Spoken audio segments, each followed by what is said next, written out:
let's go into our next topic, Jay.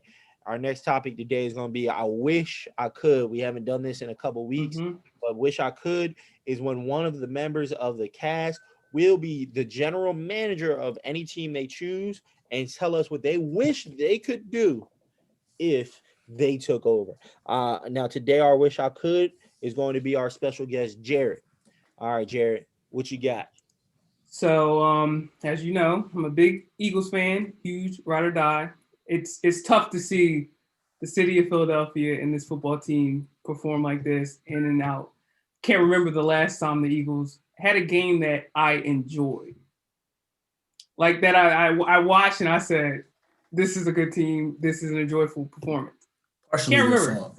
Partially your fault. Yeah, partially my fault because I haven't worn the jersey. The parade. So today I'm going to be the GM for the Philadelphia Eagles. And it's kind of tough for football to be a GM because the moves that you make, it doesn't have the same impact as it would like an NBA. NBA, you had one or two players, you're in contention. Football, it's kind of more like the schematics of it. You put a player here, and you see how it goes. But so I'm gonna be the GM for the Philadelphia Eagles. Right now we're sitting at 3-6-1. Our next four are against not only 4 playoff teams, 4 Super Bowl contenders. I could see either of our next 4. We have Green Bay, we have the Cardinals, we have Seattle, and we have the Saints. Yep. So I can easily see them being 4 losses. Then we end the season with Washington and Dallas. So I have us ending the season at max 4-11-1. So we wait. 4-11-1. So we win one more game the rest of the year in your mind? Just because we may win, we may beat Washington or Dallas, or we may not because they might be in contention for the division at that point. Fair so enough. The stakes for them may be a lot higher. But I just for the sake of it, I don't see us. Just 3 wins is kind of tough to say, but 4 maybe. So with that, guarantees us a top 10 pick, maybe a top 5 pick. I don't know. League is real bad. So the first thing I'm doing going into the offseason, and I'm sorry he has to do this, is I'm firing Doug Peterson. Doug Peterson, he bought us the Super Bowl. We're forever indebted to Doug Peterson. He probably gave us the happiest day of my life. But this city and this town is more of a what have you done for me lately? And then when you just look at the numbers, outside of 2017, this team hasn't been good. They've had 1 good year as a coach. 1 good year. If you look outside, if you erase 2017, they have been an average to below average team each year. So when you look at that and you look at what's going on now, you see how this season is ending. I feel as though something has to be done. And the only 2 options are is you move Carson Wentz or you move Doug Peterson because they can't work together. Now, Wentz, fortunately, I think he still has some tread left on the tires. We may be able to get something out of him. He also, his contract will not let us get rid of him at this moment. So after we fire Doug Peterson, who do we bring in? We're going to go over to San Fran and we're going to bring in Robert Saleh, the defensive coordinator in San Fran. I know. You said a defensive coach. I was not expecting that. A defensive coach is tough, but you see Mike Tomlin, you see Pete Carroll, you see Brian Flores. These are defensive coaches that work. Pick your mouth off the floor, bro. That work. And look, Robert Saleh, he was an integral part of them making the Super Bowl. That defense was great. And he was the architect to that defense. This year, he lost Joey Bosa. He lost D Ford. I think they're on like their 6th or 7th cornerback. And they still have been middle of the road, average defense. And then they had a problem with their injury issue with their offense as well. I just think he brings that fight and that attitude and that winning nature to Philadelphia. I know I looked at Eric Bieniemy and some of the other coaches, and I just feel as though Saleh was the best option because he also comes with Mike Daniels. Mike Daniels is the running game coordinator for the San Francisco 49ers. Best running game. It's a package deal. Best running game in the league. You got to think they had Matt Breida, Tevin Coleman, Raheem Mostert, all those went down. Jeff Wilson came in, ran for like 100 yards, 3 touchdowns. He went down. Jermichael Hasty came in, picked it right up. So it's like the way he innovates that run game. You have Deebo Samuels running, you have Brandon Ayuk running. That innovative nature, I think he's the next hottest thing coming out. And I think you can get him early and you hire him as your offensive coordinator. Now, for defensive coordinator, maybe I'll let Saleh select. I don't think defensive coordinator, when you have a defensive head coach, defensive coordinator is kind of harder to find. He'll have to find somebody maybe from his staff, somebody that he trusts to help run that the defense. So right now you're looking at Saleh as head coach. You're looking at Daniels as offensive coordinator. And now we're going, before the draft, what I'm doing in the free agency is Alshon Jeffrey's contract. We're getting away from that. Jason Peters' contract. We're off of that. Let's sign Patrick Peterson. What money? He's a free agent. With the money we get from Jeffrey and Jason Peters. Jared, hold on, I was with you, but this is what you do. You're doing so great. You're doing great, but this is the problem. Mm-hmm. The Eagles have the second most expensive roster in the NFL. So you getting rid of Alshon and maybe Djax, you're still over the cap for next year's projected cap because of COVID.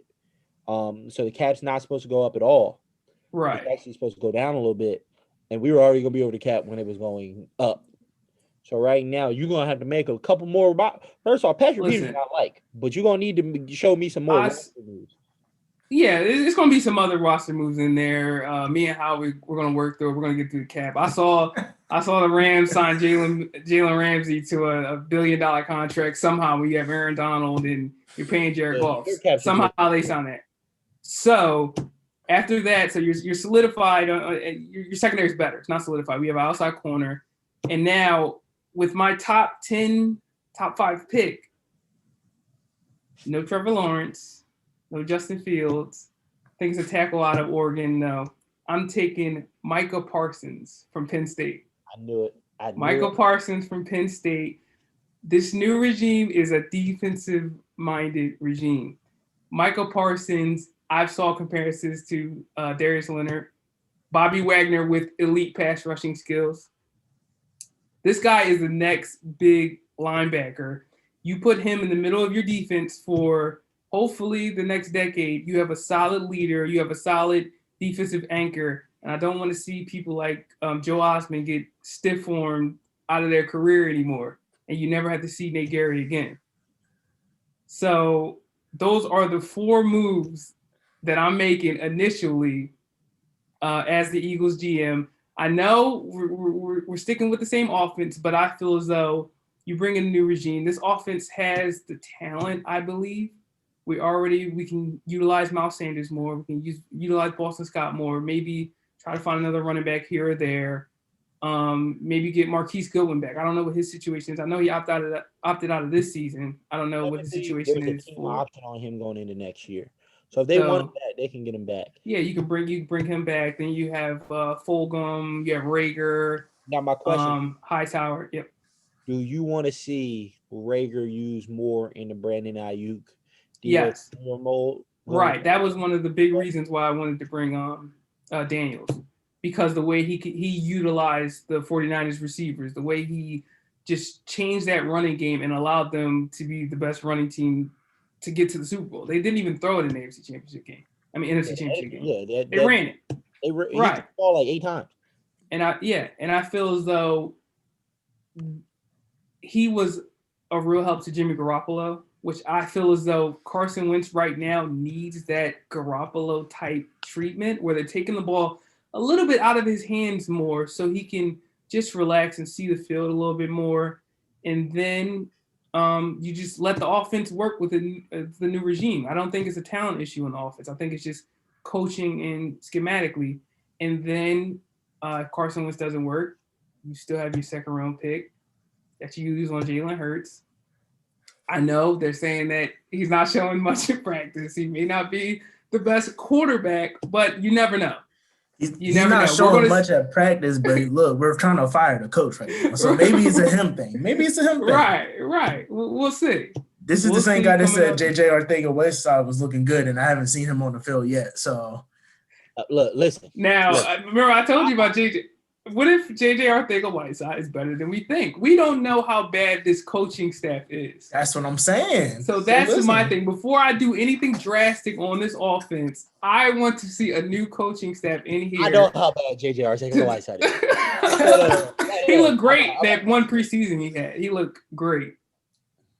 He dominated them fifth string quarterbacks. He works hard in practice. He's a great practice player. Listen, he's really good. He can block. He's a great blocker as well. This is going to be a running team. I like you definitely didn't go the way I was at all thinking.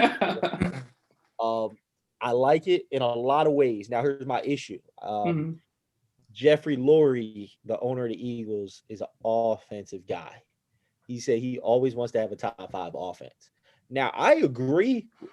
So I think going with a defensive-minded head coach gives you an advantage. I feel like defensive-minded head coaches, they allow their offensive if they get a good offensive coordinator, right? You know what I'm saying? You're not worried about your coach stressing on just one side of the ball. You know what I'm saying? When you look at Mike Vrabel, you look at Brian Flores, these guys, you see them as leaders of the whole team, right? Mm-hmm. But when you look at Sean McVay, like they credited Sean McVay on Monday Night Football by saying, hey, he actually paid attention to the defense at the end of last year. That's his job. He's the head coach. Right. He's not the offensive coordinator. Very weird that they were crediting him for learning the defense because he wasn't happy with his performance. So I like going with the defensive guy. My only fear with Saleh is like when you see him, he kind of sort of gives me Rex Ryan vibes, and like he's definitely a defensive coach. Like he's really intense, type of intense guy, and I feel like sometimes that can wear thin on people. And I'm confused, and I wonder if that's why he hasn't gotten a head coaching opportunity yet, because of coming off of last year, how great that defense was the past 2 years, and leading to a Super Bowl. What was the reason for teams not to give him the call? It's my right. Right, you make a good point there. He can, because that sometimes that attitude and that go that it can wear tired on players, and then when the coach is not in the right mood, it can wear tired on them as well. So that is a good point. But I feel as though, like you mentioned, a defensive coach oversees the entire team instead of focusing on one aspect of it, and they are able to set their ego aside. I feel as though, the issue with Doug Peterson is he won't give up play calling duties. See, and that's. I have a question for both of you. Mm-hmm. Doug Peterson would come back next year, assuming he didn't get fired, and he told you going into next year, I'm going to give up play calling. Are you more confident about this Eagles team than you are right now? He said, I'm completely going into next year. I'm just the head coach. They go out and hire an offensive coordinator. Are you more confident? No. To me, no, only because the same issue is as a coach for the last couple of years, the biggest thing I feel like that you need to do in the NFL to survive is make adjustments. And nobody on that coaching staff has showed me they can make adjustments since the Super Bowl run. And to me personally, and you know how I feel about this, that Super Bowl run wasn't Doug Peterson who won that. To me, that was Frank Wright that won that. Because all of a sudden they go, he goes to Indiana, he got freaking Phillip Rivers looking like he can actually play some football still. Andrew Luck. Yep. He got a solid year out of Jacoby Brissett, who's battling a knee injury. He got Phillip Rivers has been sacked only 8 times this year, or 7 times this year. The fewest sacks or hits in his career. Got him playing great football. And Phillip Rivers is a statue. Jared, you more mobile out there in the pocket than Phillip Rivers. Right. And the thing is, usually I don't do that, but when a person leaves and he has success with not 1, not 2, but 3 different quarterbacks, and our quarterback is literally like regressing to me, and then you haven't made no adjustments yet, and it's been almost 3-4 seasons now, to me, that tells me you're not going to change anytime soon. Right. And just for the locker room sake, I would just say, don't get a new coordinator, just get a new coach. That's what I think as well. I agree with it. So I think that at some point, players tune coaches out. And I think Doug Peterson is in that realm of the players tune him out. Andy was it in his last year. Andy was not a bad coach because he went to Kansas City and he's been and won a Super Bowl. So I feel as though at a certain point, players, they get tired of it. They get tired of the same thing. And especially we're talking about end of the season, maybe losing 8 straight games. Like you can't come back next year like, hey, I got a new offensive coordinator. We're gonna fix everything. Yeah, like, we're gonna fix everything. No, they're tired of it. So my next question, and then we're gonna get off this subject. It's my last question on the subject. You did again shocked me, but you did very, very, very good job. It was not the way I thought you'd go with it. Now, my last question for y'all is, I feel like, okay, so as you know, I don't believe this is all on Wentz. I do believe Wentz has had a bad year. I do believe he's regressed, obviously. I do believe some of that is on the coaching, but also I feel like we're letting one guy off the hook in Howie Roseman. So you made a great pick, right? In saying you wanted Micah Parsons to come in. But do we trust that anybody that Howie Roseman picks is going to be good? Like, I don't really know the last time I could say he's knocked a draft out of the park. Because, I mean, for every Miles, I mean, you could say 2 years ago, oh, well, he got Miles in the second round. Cool, but he also got J.J. Arcega-Whiteside in the second round. Right. Everybody talks about how we took J.J. Arcega-Whiteside over DK Metcalf. Nobody talks about we took Jordan Matthews over Devontae Parker.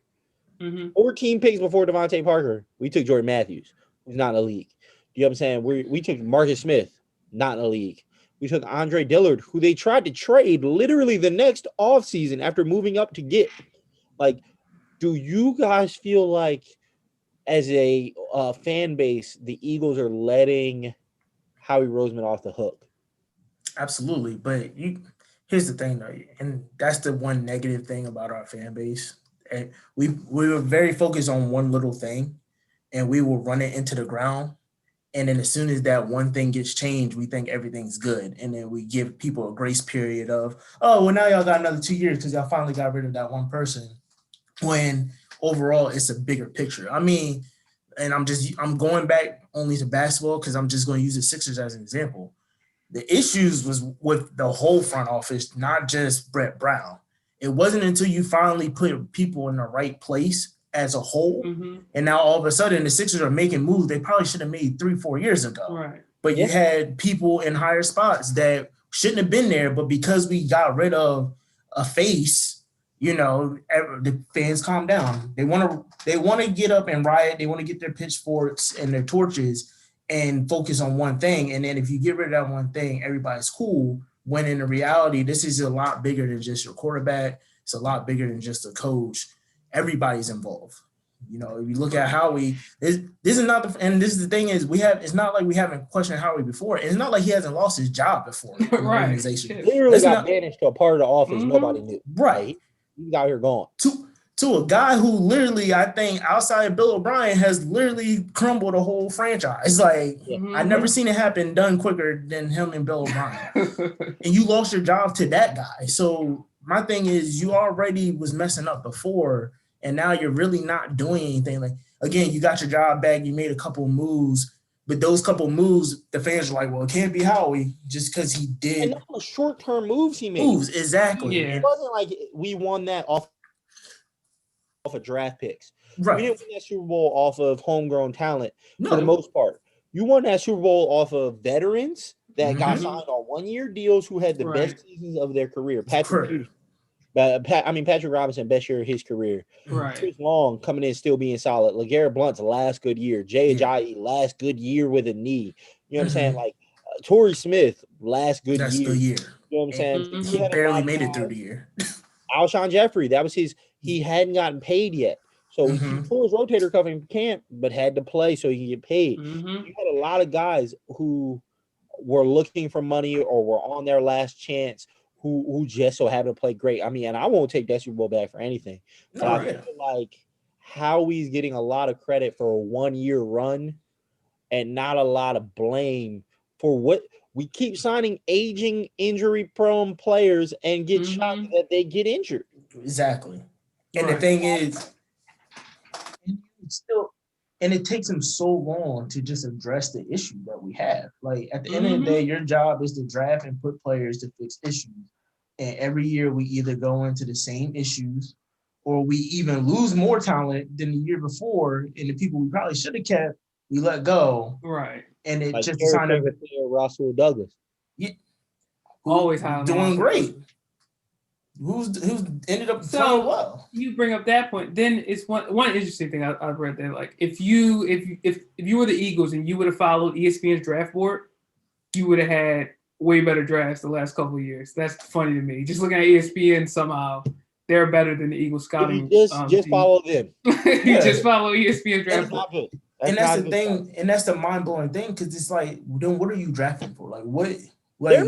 They're trying to. Yeah, obvious players. Like I'm not gonna fault them for Jalen Reagor over Justin Jefferson because I'd be a hypocrite. I was not a Justin Jefferson fan. No, because of what I saw on tape was not this. Like the guy he is now, I didn't see, but I saw DK Metcalf. Yeah, saw that. You know what I'm saying? Like we knew people wanted Miles Sanders in the first round that year, so it's not like everybody was shocked that Miles Sanders is good. Like the fan base wanted Miles Sanders. Like that was a big pickup. Sidney Jones somehow goes to Jacksonville and figures it out. Russell Douglas somehow goes to Carolina and figures it out. But they're with the Eagles giving up 60-yard bombs every game. Right. What is going on where you're drafting this talent? Does it just not at all fit your scheme?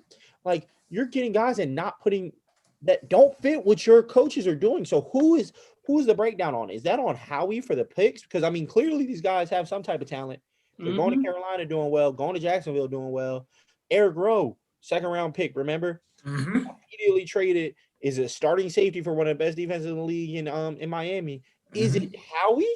Is it Jim Schwartz and Doug? Like this is to me, it's a package deal. It's all three. Because one of the jobs as a GM is to be communicating with the coaches. What do you need? What do I need to draft? So I can go get that for you. What fits your scheme? And that's the problem. There's a lack of communication between both parties. And then the coaches aren't doing their job in coaching, and he's not doing his job at GM. So if it was me, I'm getting rid of everybody.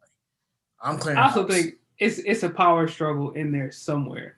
Somebody is saying you have to play these players. These are the players we're going to have. These are the players we're not. I think Jim Schwartz on the defense, he decided what goes on there. He doesn't care what anybody else says. Offensively, I think Howie or Jeffrey Lloyd is telling Doug, hey, you need to play these players. There's no reason Jason Peters should still be playing. Well, he's got to play. He bullied him into getting a raise. They paid him more money. Right. And that's the thing, like you said earlier, the coaches got to take the ego out of it. But it goes a lot deeper than what we probably can see. Right. And at this point, it's not looking like it's going to get any better. Because now there was really no excuse. Like, we're 3-6-1.